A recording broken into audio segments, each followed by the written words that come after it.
आप बेल्जियम जाने का सोच रहे हैं तो ये वीडियो आपके लिए है। क्या बेल्जियम सिर्फ चॉकलेट्स और वॉफल्स के लिए ही फेमस है? नहीं, यहाँ की हिस्टोरिक सिटीज, स्टनिंग आर्किटेक्चर और यूनिक कल्चर एक अलग ही वाइब देते हैं। लेकिन बजट ट्रैवलर्स के लिए कुछ इंपॉर्टेंट चीजें जानना जरूरी है। तो चलिए देखते हैं 10 things to know before visiting Belgium.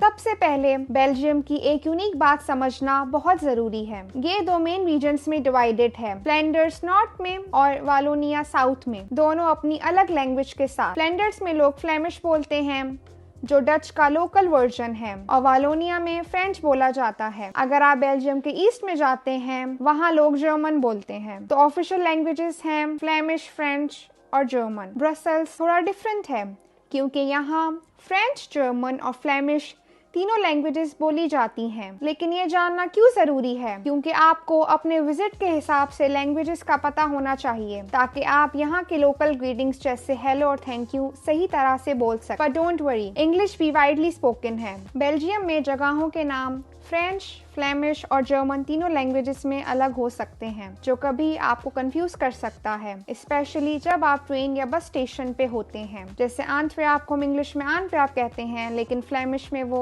एंटवर्पन है, फ्रेंच में ऑनवेयर और जर्मन में एंटवर्पन। ये थोड़ा ट्रिकी हो सकता है जब आप ट्रेन की तरफ भाग रहे हो और प्लेटफॉर्म पर हर लैंग्वेज में अलग अलग नाम देख रहे हो। तो डेस्टिनेशंस के नाम तीनों लैंग्वेजेस में याद रखना जरूरी है। एक और इम्पोर्टेंट बात, ये Belgium language tip train stations पर भी लागू होता है। जैसे ब्रुसेल्स मीडी असल में ब्रुसेल स्वीट स्टेशन ही है। एक बड़ी गलती जो लोग करते हैं वो ये है कि वो सिर्फ ब्रसेल्स को एक्सप्लोर करते हैं। मैं आपको रिकमेंड करूंगी कि ब्रसेल को 1 दिन या 2 दिन के लिए रखना, बाकी बेल्जियम को एक्सप्लोर करो। ब्रसेल्स की क्राउडेड और टूरिस्टी स्पॉट से थोड़ा ब्रेक लो और छोटी सिटीज जैसे ब्रुगस, गैन और एंटवर्प को एक्सप्लोर करो। मैं हमेशा ट्रेन से ट्रैवल करने का रिकमेंड करती हूँ क्योंकि बेल्जियम का ट्रेन सिस्टम सुपर्ब है और काफी अफोर्डेबल भी है, थैंक्स टू अमेजिंग डिस्काउंट्स। आपके लिए कुछ टॉप डील्स हैं। सबसे पहला, यूथ टिकट। अगर आप 26 से कम के हैं तो आपको सिर्फ 7.70 यूरोस में एक सिंगल ट्रिप की टिकट मिल जाएगी। सेकेंड डील है वीकेंड टिकट, जिसमें आपको आपके वीकेंड ट्रिप्स पे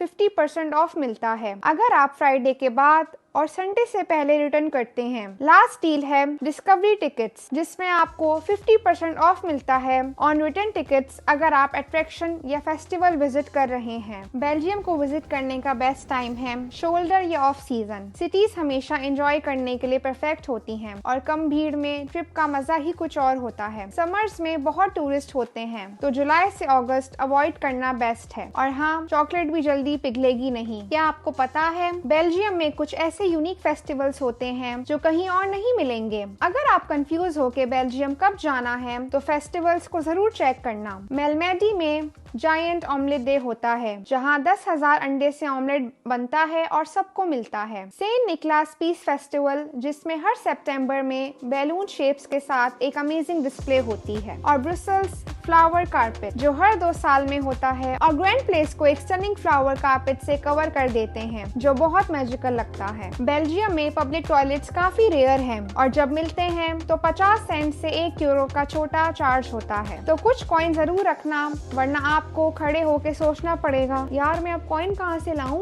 अगर आपको बेल्जियम के म्यूजियम्स फ्री में एक्सप्लोर करने हैं तो बस सही दिन पे जाना जरूरी है। ब्रसेल्स में फर्स्ट वेडनेसडे और फर्स्ट संडे को म्यूजियम्स फ्री होते हैं। एंटवर्प में last Wednesday of the month को फ्री एंट्री मिलती है और लीगर में फर्स्ट संडे को। तो ट्रिप से पहले एक बार चेक कर लेना कि आपके डेस्टिनेशन ऐसे कोई फ्री डेज अवेलेबल हैं या नहीं। हो सकता है आप अपने फेवरेट म्यूजियम्स बिल्कुल फ्री देख लो। बेल्जियन चॉकलेट तो वर्ल्ड फेमस है, तो जितना हो सके उतना टेस्ट कीजिए। सबसे अच्छी बात यह है कि आपको पूरा बॉक्स खरीदने की कोई जरूरत नहीं है, बस कुछ पीसेस उठाइए अलग अलग चॉकलेटरीज से और एंजॉय कीजिए एक मीठा टूर।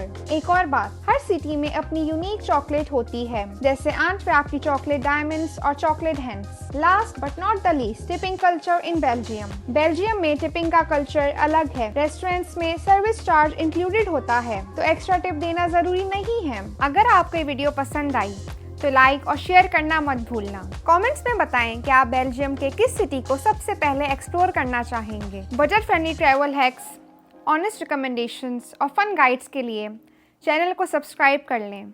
अब हम मिलते हैं नेक्स्ट ट्रैवल ब्लॉग में। Till then bye and happy travels.